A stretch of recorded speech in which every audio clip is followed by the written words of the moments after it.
मित्रों, पूर्व काल में एक बार यमराज यमपुरी में चित्रगुप्त के साथ विराजमान थे और उन्होंने देखा कि देवर्षि नारद चले आ रहे हैं। और देवर्षि नारद को देखा तो आसन से उठकर खड़े हुए प्रणाम किया, उनका खूब आदर सत्कार किया और उन्हें आसन पर बिठा करके पूछा कि देवर्षि, आपकी आने से हम धन्य हो गए, यमपुरी धन्य हो गई। आप किस हेतु से आए हैं, आदेश कीजिए। नारद जी ने कहा, यमराज देखिए, आप संसार के सभी लोगों के अच्छे और बुरे कर्मों का हिसाब रखते हैं और आपको मालूम होता है किसको नरक देना है, किसे स्वर्ग देना है, किसे क्या करना चाहिए और क्या नहीं करना चाहिए, किसे क्या करने से कौन सा पाप लगता है, ये सारी जानकारी आपको है। और मैं आपसे एक बड़ा ही विचित्र प्रश्न लेकर आया हूँ, उसका जवाब आप मुझे दीजिए। उन्होंने कहा, देवर्षि बोलिए, आपका कौन सा प्रश्न है, मैं अपनी बुद्धि के अनुसार उसका उत्तर देने की कोशिश करूंगा।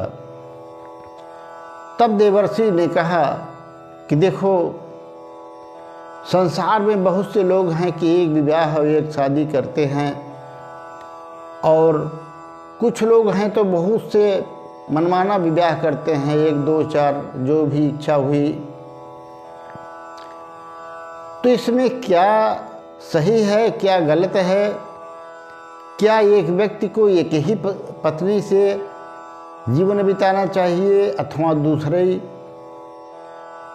विवाह करके संबंध बनाना चाहिए, अथवा इसका क्या पुण्य और पाप होता है? यमराज ने कहा, देवर्षि, इस विषय में आपको उत्तर देने से पहले मैं ये कहानी सुनाना चाहता हूँ। आप ध्यान से सुने और आपको इस कहानी से ही इसका उत्तर मिल जाएगा। देवर्षि प्रसन्न होते हुए बोले, आप वो कहानी सुनाइए, मैं तैयार हूँ, सुनूंगा। तब यमराज ने कहा कि बहुत पहले पृथ्वी लोक में एक राजा राज्य किया करते थे। उनका नाम था धर्मपाल, जो कि ही बहुत ही प्रजापालक, सत्यनिष्ठ, न्यायप्रिय राजा थे। प्रजा उनके शासन से बहुत ही प्रसन्न थी और उनके दुख को अपना दुख समझती थी, उनके सुख को अपना सुख समझती थी, अपने राजा को ही अपना सर्वस्व मानती थी। राजा को और कोई कमी तो थी नहीं, बस दुख था तो बस एक, वह क्या कि राजा को कोई संतान नहीं थी। उनकी पत्नी भी बड़ी धर्माचरण वाली व्यक्ति थी, वह सदैव धर्म में रत रहती थी। राजा भी अनेक धर्मानुष्ठान किया करते थे, यज्ञ यज्ञादि किया करते थे। उन्होंने जगह जगह जाकर के माथा टेका, यज्ञ किया पुत्र प्राप्ति के लिए, पर कोई सफलता नहीं मिली। तो राजा और रानी दोनों बड़े इस चिंता में रहते थे कि मुझे पुत्र नहीं है तो आगे का वंश कैसे चलेगा। प्रजा भी दुखी थी, पर राजा के मन में ये सदा विचार रहा करता था, चूँकि राजा शास्त्रज्ञ थे, धर्म को जानने वाले थे, वह मन में विचार किया करते थे कि मेरी एक पत्नी है और एक पत्नी के होते हुए यदि मैं किसी अन्य भी पत्नी से विवाह करके संतान उत्पन्न करने की चाहत रखूँगा तो मुझे नरक में जाना पड़ेगा। और वो इस विचार को कतई नहीं करना चाहते थे।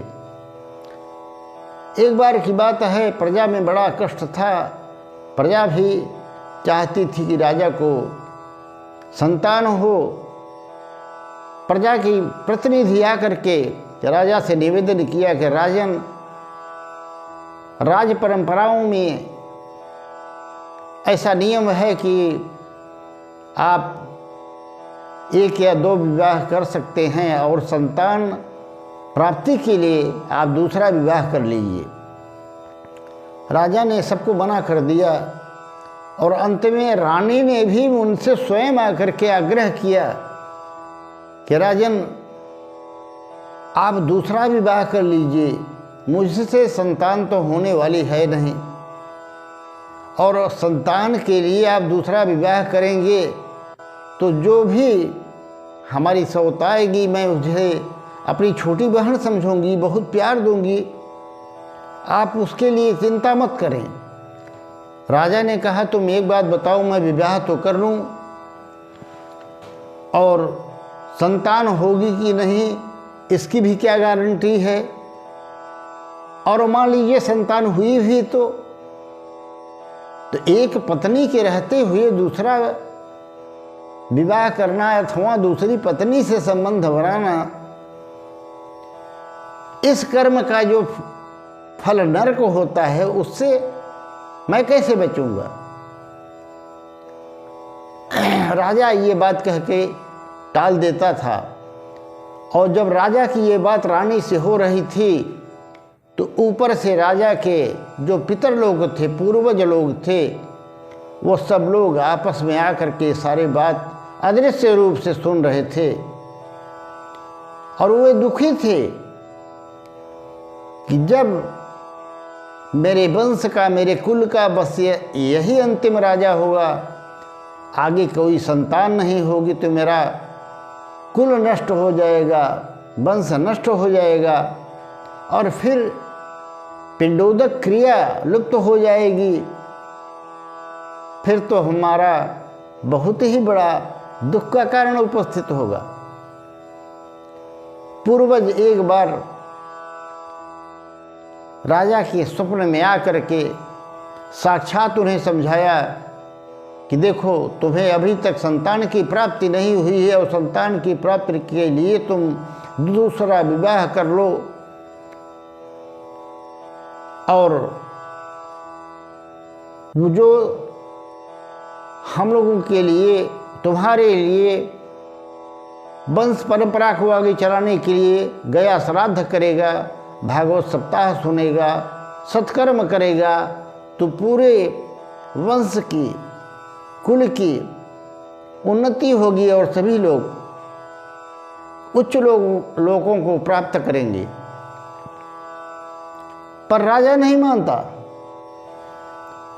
पूर्वज निराश होकर के चले गए और पूर्वज राजा के जो थे वो गए यमपुरी में यमराज के यहाँ और उनसे अपने दुख का निवेदन किया कि महाराज, मेरा बेटा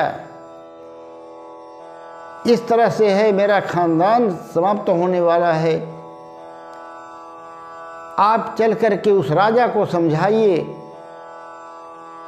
जो उचित हो, ताकि हमारा वंश नष्ट न होने पाए। तब यमराज बड़े प्रसन्न हुए, उन पूर्वजों को आश्वासन दिया कि ठीक है, मैं आप लोगों के दुख को समझता हूँ, मैं चलूँगा, उस राजा को वास्तविक धर्म समझाऊँगा। और यमराज एक ब्राह्मण का वेश बना करके राजा के यहाँ आए और ब्राह्मण का सदैव सम्मान होता है, चाहे जहाँ भी जाए।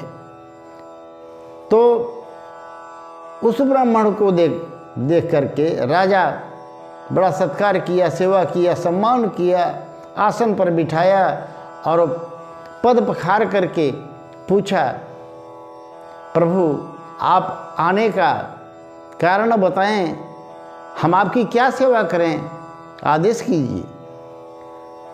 तब उस ब्राह्मण वेशधारी यमराज ने कहा, राजन, मैं साक्षात यमराज हूँ,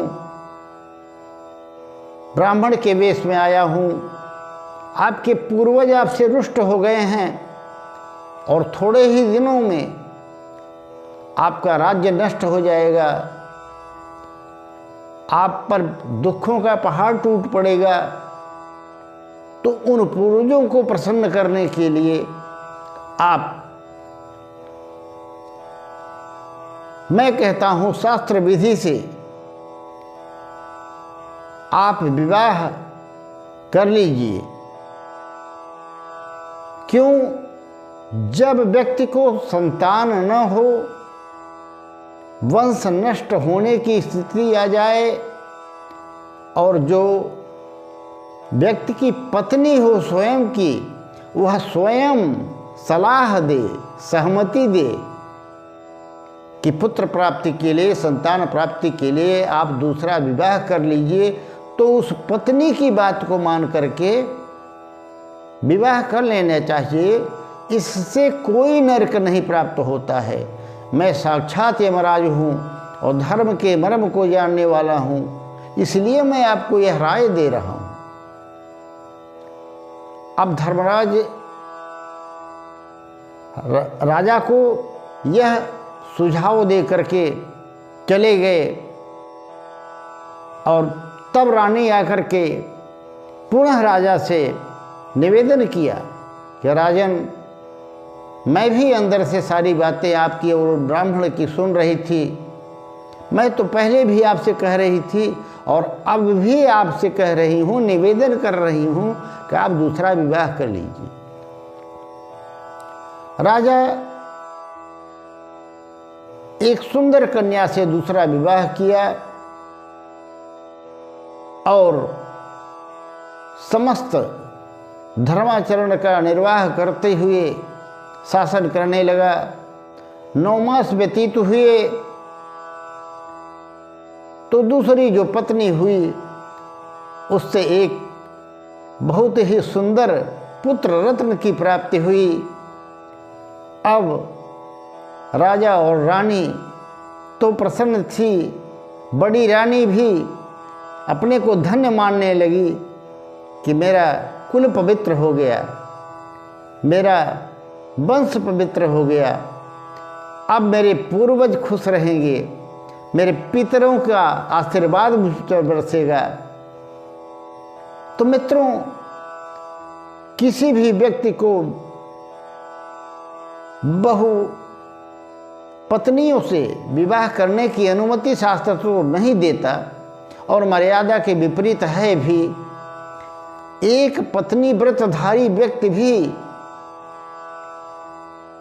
त्यागी ही कहा जाता है, इसलिए करना तो नहीं चाहिए।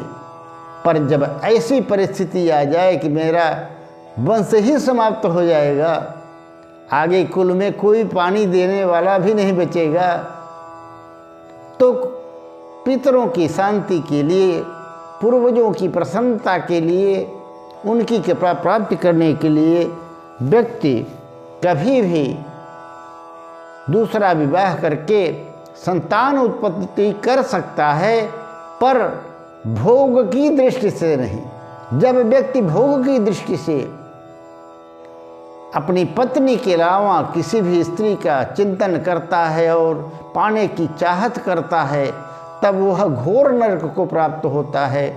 इसलिए बहुत ही विषम परिस्थिति उपस्थित हो तभी दूसरा विवाह करना चाहिए और दूसरी पत्नी से संबंध बनाना चाहिए।